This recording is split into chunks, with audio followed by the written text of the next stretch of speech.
What's going on, everybody? It's Alex from Klimco Productions, and today I'm going to show you how to go from this to this with no paid plugins. All you're going to need is a good editing software such as Premiere Pro, DaVinci, or CapCut, and Adobe Photoshop.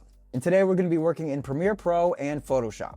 Now that we're in our editor, what we want to do is export this frame so we can bring it into Photoshop so we can add our money into it. So in Premiere, we have this little camera button right here, which is Export Frame. We're going to click on that, name it what you want, save it where you want, and click OK.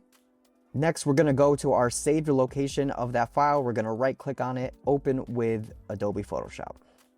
So now we have our still uploaded into Photoshop. Now I did this on the uncolor graded version of the frame. I don't think it makes a huge difference whether you do it before or after. I just wanted the money to match this grayish uncolored scene so that I can match it better once I graded it afterwards, but I don't think it's a big deal either way you do it. So this is actually really easy to do. The annoying part comes in with the AI generation in Photoshop. What we're gonna do here is just add some money piles. So what I did is if I want one over here in this corner, I'm gonna draw this rectangle, generative fill, and I literally just typed pile of money. Sometimes you have to play with this prompt to make it look more paper-like, more dollar bill-like, to make it look more green or whatever you want. But for right now, we're just gonna put pile of money and see what happens. All right, so let's see what it generated. Adobe will always give you 3 generations per click. So let's click through these. And of course, if you don't like any of them, you could just hit generate again. And then of course, Adobe will give you some more options. And you could keep doing this over and over again until you find a look that you like. That's literally what I did over and over again. If you actually look at these names of these layers, you'll see it's all pile of money, pile of money, pile of money, pile of dollar bills. That is what I did. So you don't have to get crazy specific with the prompts. It may be easier if you do get a little bit more specific with the prompts, but as you can see here, I didn't on my layers and I got a pretty good result. So now here you can see the final clip, what I came up with. These are a lot of different dollar bill layers, as you can see here. I also did add some newspaper in this upper left corner because it was a little bare if you see without it and with it. So now we are ready to take this frame back into Premiere and add some effects and some color onto it. So we're going to go to File, Export, Quick Export as PNG, and save it where you like. Now you'll see as we scrub through here that of course the PNG is a still frame and it covers everything. So we're going to have to create a mask. So select the layer, go over to your Effect Control tab, and under Opacity, click this tool right here. We're going to create a very rough mask here on the outside of our talent, on the inside of the dollars that we created.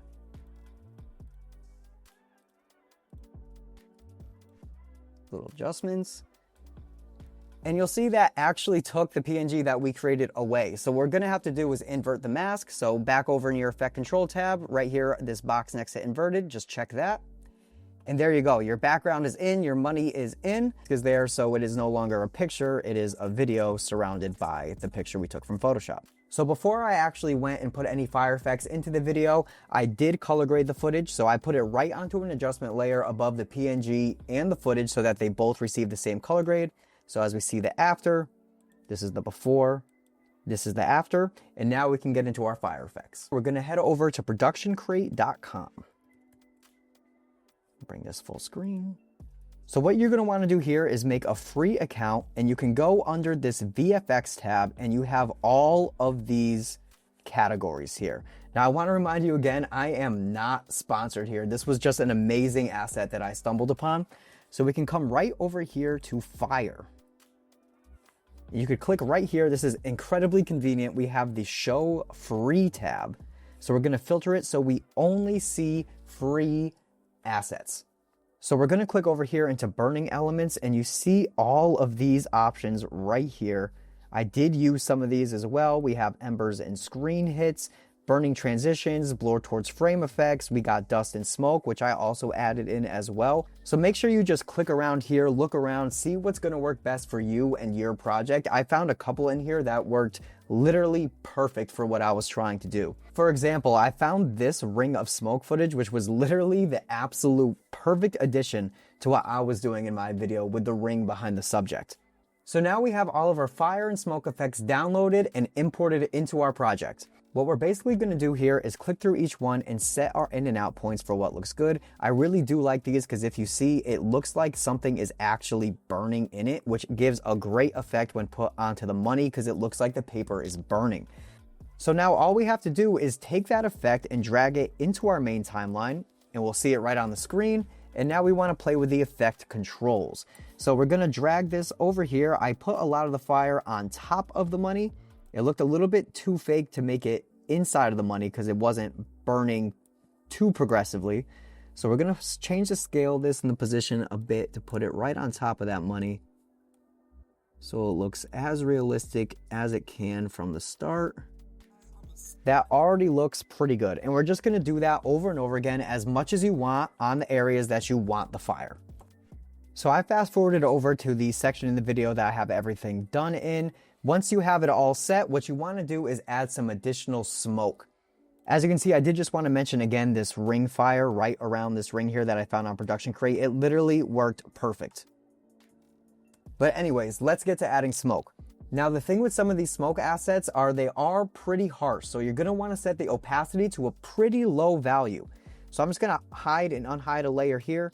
You can see the smoke gone. You can see it there, gone, there. Very, very light touch. Let me see what my opacity is at. It's at 54%. So if you see we put this all the way up, it's just going to look way too harsh. It's going to look fake. It's not going to look blended into the clip or scene at all. So once we put this down to 54, you see it blends a lot more. It adds more of an atmosphere rather than a harsh smoke effect. And we're going to do that across the board here. We're going to unhide a couple more layers here just so you can see. I got to make this a little bigger because I'm having a hard time scrolling. You see there, just some atmosphere, some fog up at the top. It does make a difference in my opinion. He is seen clear. It does affect his sharpness a little bit, but that's what you would kind of expect in a smoky room filled with all of this fire. And then I also added some smoke. If you could see over on the right side here, I added some smoke into the top of some of the fire plumes as well, just because of course where there's fire, there's going to be smoke. So I added more and more. Now another pro tip that I have is, of course, the longer you look at this scene, the faker it's going to look. You know, your eyes are going to start to pick up the details. It's going to see that everything's not integrated because this is a quick job done in Premiere and not After Effects or any sort of in-depth VFX software. So a key that I did is I added movement to every shot with the fire, which is just a simple transform effect onto an adjustment layer with the motion blur on. So if I unhide that adjustment layer, we play it, and now we see we have a nice little zoom out, which has your eyes kind of progressively developing the image in front of you, so you're not picking out all those little details, and your mind and eyes just don't have the time to sit and focus on all the minute detail. One more pro tip that I have is once you set the fire in the place that you want it, so if I hide this adjustment layer and we see all this fire in the right spot, what you're going to want to do is extend the length of it as much as you can in case you have a longer shot, and just nest it all. Because of course, this money in the position is not going to change from shot to shot. As you see, I shot this on a tripod, so it's a completely static shot. And you can nest all of the effects and then just copy and paste them onto each of the scenes that you have, and then throw your transform effect on an adjustment layer over it so everything's moving simultaneously. That way you don't have to keep redoing the fire effects, re-putting them in the same spot and hoping everything matches up. It's going to match for you every single time. And that's it. That's how you do some simple fire and smoke VFX inside Premiere Pro with no paid plugins. As I said, this video is not sponsored by Production Crate. It was just an amazing asset that I found, and the fact that they have all of those effects for free, you gotta make sure you go and take advantage of that. That's all I have for you today. If you want to see any more breakdowns, tutorials, behind the scenes stuff from me, let me know in the comments below. For now, stay creative, keep creating, and I'll see you in the next one.